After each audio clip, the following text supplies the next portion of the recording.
Bonjour à toutes et à tous.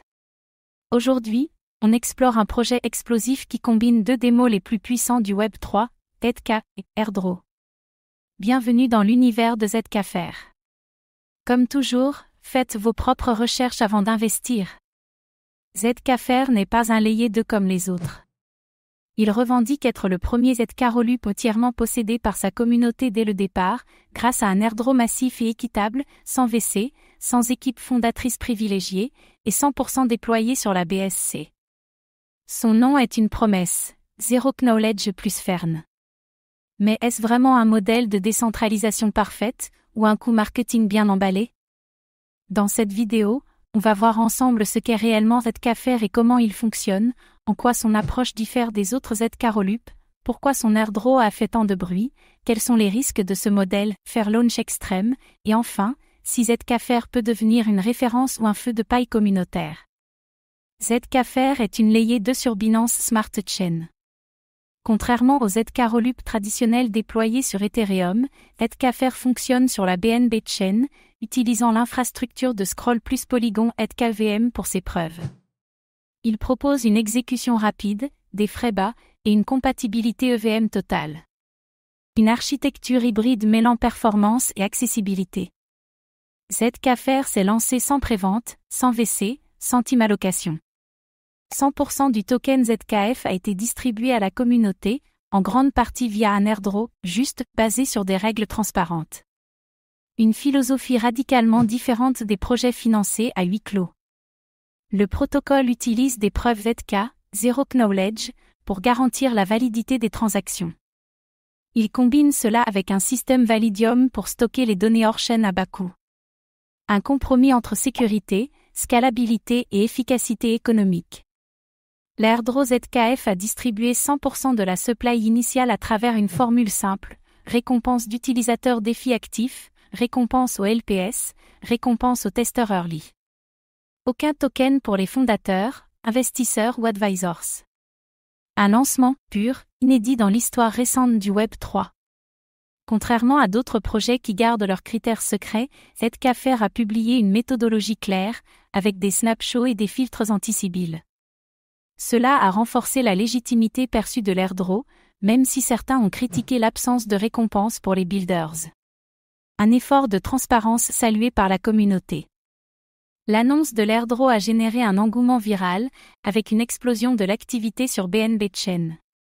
Des milliers d'adresses ont interagi avec ZK-Fair pour se qualifier. Une stratégie qui a offert une visibilité énorme au protocole dès ses débuts. Là où des projets comme ZK5, Starknet ou Scroll réservent une part significative des tokens à leur équipe ou à des VCS, ZK-Fair s'en est totalement affranchi. Cela change le rapport de force entre utilisateurs, développeurs et gouvernance. Une blockchain par le peuple, pour le peuple. Plutôt que de stocker toutes les données sur L1, ZK-Fair utilise un système de stockage off-chain sécurisé, appelé Validium. Cela permet de réduire drastiquement les frais, mais introduit un composant de confiance dans le data availability. Un choix technique pragmatique mais critiquable. ZK-Fair a conçu son écosystème pour être plug and play pour les utilisateurs défi, compatible MetaMask, intégration rapide de DXS et Bridge, interface user-friendly. L'objectif est l'adoption rapide, pas la complexité technique. Une vraie décentralisation initiale. Aucune équipe, aucun VC, aucun backdoor.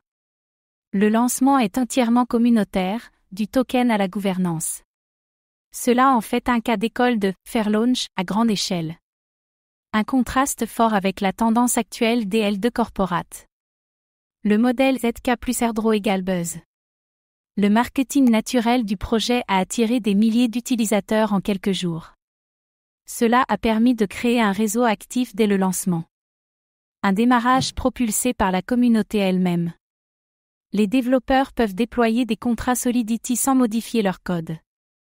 Cela permet d'attirer rapidement les protocoles existants, sans friction technique.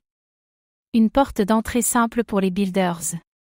En l'absence de fondateur actif, qui prend les décisions importantes? Le projet repose entièrement sur la DAO, mais sans leader identifié, le développement peut stagner. Une gouvernance 100% communautaire, oui, mais avec quels moyens? Le modèle Validium est efficace mais repose sur une disponibilité des données off-chain, donc sur des opérateurs de confiance. Cela introduit un risque de censure ou de perte de données. Un point faible pour une chaîne qui se veut irréprochable. Sans allocation d'équipe, sans revenus directs initiaux, comment financer les upgrades, la maintenance, les audits? Zkafr devra inventer un modèle de gouvernance réellement durable, au-delà de l'euphorie de l'airdrop. Une vision à long terme encore floue. Zkafr permet d'observer si un protocole peut survivre et prospérer sans structure centralisée. C'est un pari idéologique autant que technique. La réussite ou l'échec servira d'exemple pour l'ensemble du Web 3. Avec son orientation défi et sa gouvernance distribuée, Zkafr peut devenir une plateforme d'expérimentation pour les DAO, les stablecoins communautaires, les AMMS égalitaires, etc. Un espace de liberté pour la finance alternative. Si Zkafr réussit, d'autres projets pourraient reprendre la formule L2 plus Zk plus Fairlaunch plus NoVC. Cela ouvrirait une nouvelle ère de projets open source dès le départ, sans levée de fonds opaque. Mais encore faut-il que le succès dure. Zkafr est un pari audacieux sur la décentralisation, la transparence et la puissance communautaire. En combinant la puissance technique du Zk-Rollup avec un airdrop intégralement distribué, le projet cherche à prouver qu'un autre modèle est possible.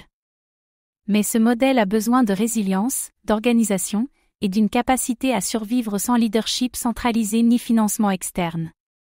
S'il y parvient, Zkafr pourrait réécrire les règles de lancement d'un projet Web 3.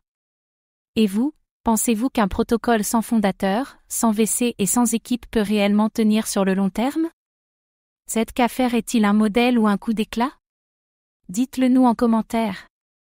Merci d'avoir regardé cette vidéo. Abonnez-vous et activez la cloche pour suivre l'actualité crypto.